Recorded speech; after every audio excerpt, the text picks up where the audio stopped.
हाय, आपके साथ मैं हूँ Surabhi Sharma. India TV YouTube channel subscribe करिए, बेल आइकन दबाएं। सोशल मीडिया पर योगी आदित्यनाथ ट्रेंड कर रहे हैं। वजह है दो लाइनें जिनको प्रियंका गांधी से लेकर ओम प्रकाश राजभर तक सब पढ़ रहे हैं, इस पर रिएक्ट भी कर रहे हैं। योगी ने आखिर ऐसा क्या कह दिया जिसकी पूरी यूपी में जबरदस्त चर्चा है। योगी आदित्यनाथ ने यूपी में एक लक्ष्मण रेखा खींच दी है और जो इस लक्ष्मण रेखा से बाहर जाएगा उसके साथ क्या होगा, ये इस रिपोर्ट से समझिए। जिसको अपनी प्रॉपर्टी जब्त करवानी हो वह गलत करेगा, जिसको अपने आने वाली व्यवस्था के लिए पूरे सारे रास्ते बंद करने हो वह अन्याय करेगा, अन्यथा किसी को अन्याय करने की छूट नहीं दी जा सकती। इससे पहले कि अन्याय करने वाला अपने कृत्यों में सफल हो, सरकार की तलवार वहां पर पहले लटकती ही ऐसे अपचारी के खिलाफ प्रभावी ढंग से कार्रवाई भी करती है। ये तेवर, ये इशारा उन लोगों के लिए डायरेक्ट चेतावनी है जिन्होंने नौकरी दिलाने के नाम पर यूपी में अपना धंधा खोल रखा है। यूपी के सीएम योगी आदित्यनाथ का मैसेज लाउड एंड क्लियर है। युवाओं के करियर के साथ जो खिलवाड़ करेगा वो जेल जाएगा और अपनी अवैध संपत्ति से भी हाथ धो बैठेगा।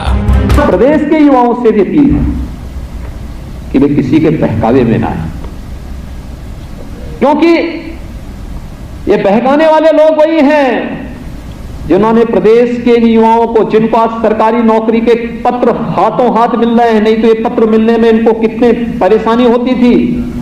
एक एक कार्यालय में 10-10 बार 20-20 बार जाते थे नियुक्ति पत्र के नाम पर, पहले तो परीक्षाओं के नाम पर, फिर परिणाम के नाम पर, फिर नियुक्ति के नाम पर, फिर अन्य तमाम प्रकार से प्रताड़ित करने की जो एक व्यवस्था चली आ रही थी, आज वह नहीं हो सकता, कोई गलत नहीं कर सकता है। और जिसको अपनी प्रॉपर्टी जब्त करवानी हो वह गलत करेगा, जिसको अपने आने वाली व्यवस्था के लिए पूरे सारे रास्ते बंद करने हो वह अन्याय करेगा, अन्यथा किसी को अन्याय करने की छूट नहीं दी जा सकती।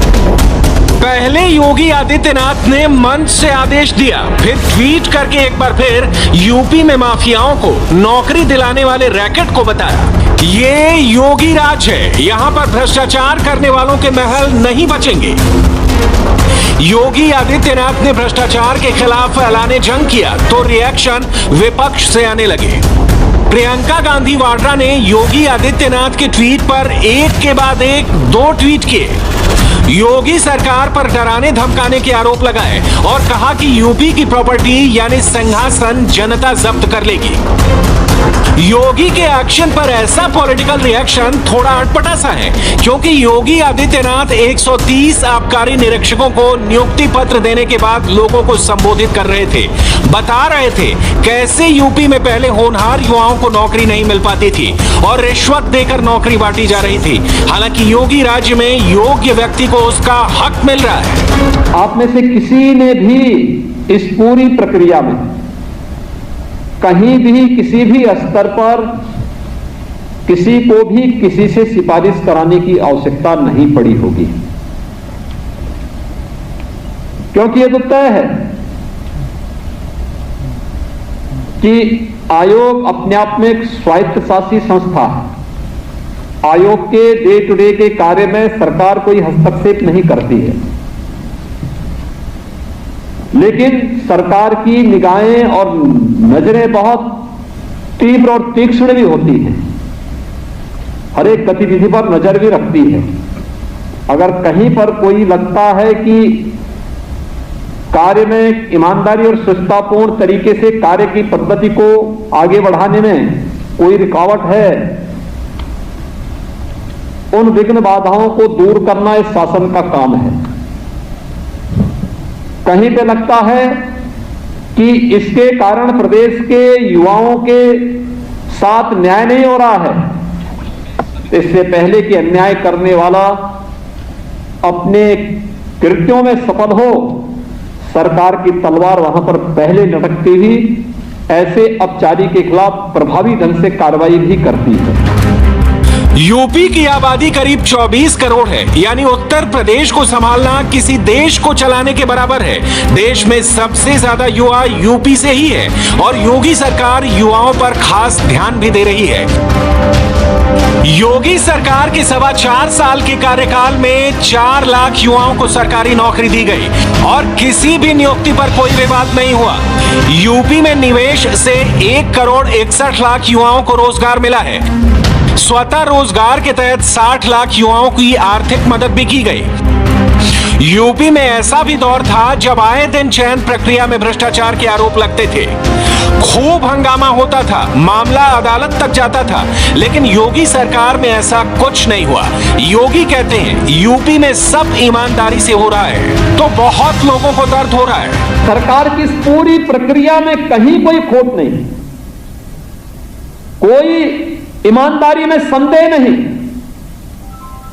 किसी भी प्रकार से कोई व्यक्ति पूरी प्रक्रिया पर कोई संदेह नहीं कर सकता, कोई उंगली नहीं उठा सकता। जहां पर भी अगर किसी ने कोई दुस्साहस किया तो सरकार ने बहुत सख्ती के साथ ऐसे तत्वों के साथ कार्रवाई भी की।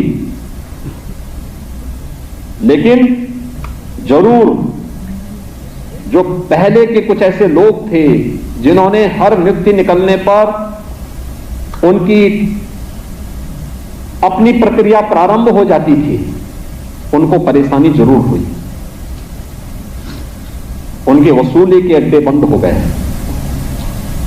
उनके अड्डे वसूली के बंद हो गए, ठेके बंद हो गए, उनकी अनैतिक कमाई के जरिए बंद हो गए। इनमें से बहुत सारे लोगों को तो सरकार निकाल करके ला करके या तो जेलों के अंदर डाली, उनकी संपत्तियों को जब्त की। ऐसे अनैतिक कृत्यों में लिप्त लोगों के लगभग 1500 करोड़ रुपए के अधिक से अधिक की संपत्ति अब तक हम लोग जब्त भी करवा चुके हैं। तो स्वाभाविक रूप से कहां चुप बैठने वाले हैं। ये दिल्ली का मदनपुर खादर इलाका है और ये बुलडोजर योगी के हैं, जो दिल्ली में मौजूद यूपी सिंचाई विभाग की जमीनों से रोहिंग्या का अवैध कब्जा हटा रहा है।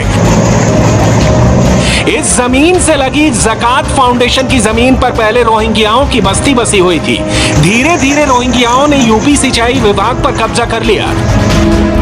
सुबह 4 बजे रोहिंग्या के अवैध कैंप पर कार्रवाई हुई। यूपी सिंचाई विभाग की 2.10 हेक्टेयर जमीन से अतिक्रमण हटाया गया, जिसकी कीमत 150 करोड़ रुपए है। यूपी सरकार में जल शक्ति मंत्री महेंद्र सिंह ने इस एक्शन का वीडियो पोस्ट किया और लिखा, दिल्ली में फिर से चला योगी का बुलडोजर, योगी सरकार की दिल्ली में बड़ी कार्रवाई। जानकारी के मुताबिक योगी सरकार ऐसे अवैध कब्जों पर और कार्रवाई करेगी। दिल्ली में उत्तर प्रदेश सिंचाई विभाग की कई हिस्सों में जमीन है। ओखला, जसोला, मदनपुर खादर, आली, सैदाबाद, जैतपुर, मोलरवन और खुरेजी खास में जमीन है। यूपी में भी किसी अपराधी, किसी माफिया को बख्शा नहीं जा रहा। योगी सरकार में इंसाफ का बुलडोजर हर उस महल पर चल रहा है जिसकी नींव भ्रष्टाचार से रखी गई है। योगी सरकार के 4.25 साल के कार्यकाल में गैंगस्टर अधिनियम के तहत कुल 15 अरब 74 करोड़ रुपए से ज्यादा की अवैध संपत्ति जब्त की गई है। सबसे ज्यादा कार्रवाई वाराणसी जोन में हुई है, जहां 420 मामलों में 2 अरब 2 करोड़ 29 लाख रुपए से अधिक अवैध संपत्ति जब्त हुई। गोरखपुर जोन में 208 प्रकरणों में 2 अरब 64 करोड़ 85 लाख रुपए से ज्यादा, बरेली जोन में 1 अरब 84 करोड़ 42 लाख रुपए से ज्यादा की संपत्ति पर जब्तीकरण की कार्रवाई की गई। इस दौरान गैंगस्टर अधिनियम के तहत 13,700 से अधिक मुकदमे दर्ज किए गए, जिनमें 43,000 से अधिक अभियुक्तों की गिरफ्तारी हुई। योगी सरकार में संगठित अपराध की पूरी तरह कमर तोड़ दी गई है। जिस राज्य में लूटमार, फिरौती, किडनैपिंग की घटनाएं आम हो चली थी, उसी यूपी को योगी ने न सिर्फ कंट्रोल किया बल्कि अपराध पर लगाम लगा दी। 20 मार्च 2017 से लेकर 20 जून 2021 तक यूपी में 139 अपराधी पुलिस एनकाउंटर में मारे गए और 3,196 अपराधी घायल हुए, जबकि इसी दौरान पुलिस बल के 13 जवान शहीद हुए और 1,122 पुलिसकर्मी घायल हुए। उत्तर प्रदेश में अपराध कम हुए तो निवेश बढ़ा तो इंफ्रास्ट्रक्चर डेवलपमेंट के काम हुए और करोड़ों युवाओं को रोजगार मिला। योगी सरकार अपराध, रोजगार से लेकर कोरोना और आफ्टर कोरोना इफेक्ट हर एक मोर्चे पर काम कर रही है। कोरोना की सेकेंड वेव से उत्तर प्रदेश भी नहीं बच पाया था। हजारों घर बर्बाद हुए, हजारों लोगों की मौत हुई और सैकड़ों बच्चे अनाथ हुए। यूपी में मार्च 2020 से अब तक 240 बच्चे ऐसे हैं जिन्होंने अपने माता पिता दोनों को खो दिया है। 3810 बच्चों ने माता या पिता या लीगल गार्जियन को खोया है। ऐसे 4050 बच्चों की जिम्मेदारी अब योगी सरकार उठाएगी। बच्चों की देखरेख के लिए अभिभावकों को हर महीने 4000 रुपए मिलेंगे और 18 साल की उम्र तक सरकार लालन पालन, शिक्षा और सुरक्षा का इंतजाम करेगी। इसके लिए योगी आदित्यनाथ ने बाल सेवा योजना की शुरुआत की। तो सभी बच्चों के अकाउंट में 12-12 हजार रुपए की राशि ये पहले 3 महीने की जारी कर दी गई। लेकिन यह भी व्यवस्था की जा रही है कि कोविड के बावजूद नॉन कोविड से भी कुछ मौतें हुई होंगी, उनके लिए भी एक व्यवस्था हमें लागू करनी चाहिए। और उसमें नॉन कोविड से यानी कोरोना से जो मौतें नहीं हुई लेकिन अन्य बीमारियों से भी कुछ मौतें हुई होंगी। महिला और बाल विकास विभाग को इस बारे में कहा गया कि उन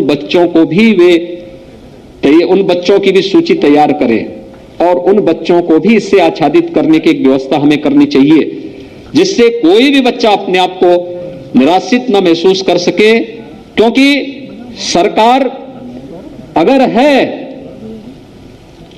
तो सरकार की संवेदना दिखनी भी चाहिए, क्योंकि सरकार की संवेदना ही शासन और जनता के बीच के इस गैप को दूर करती है। बच्चे, युवा, बुजुर्ग, समाज के हर वर्ग पर योगी आदित्यनाथ का पूरा ध्यान है और यूपी की जनता को योगी पर पूरा विश्वास है। डूबी हुई बसें, डूबी कारें, घरों में पानी भरा हुआ, कहां आ रही है ऐसी आफत की बारिश। हैरान करने वाली तस्वीरें। बस 5 मिनट के ब्रेक के बाद।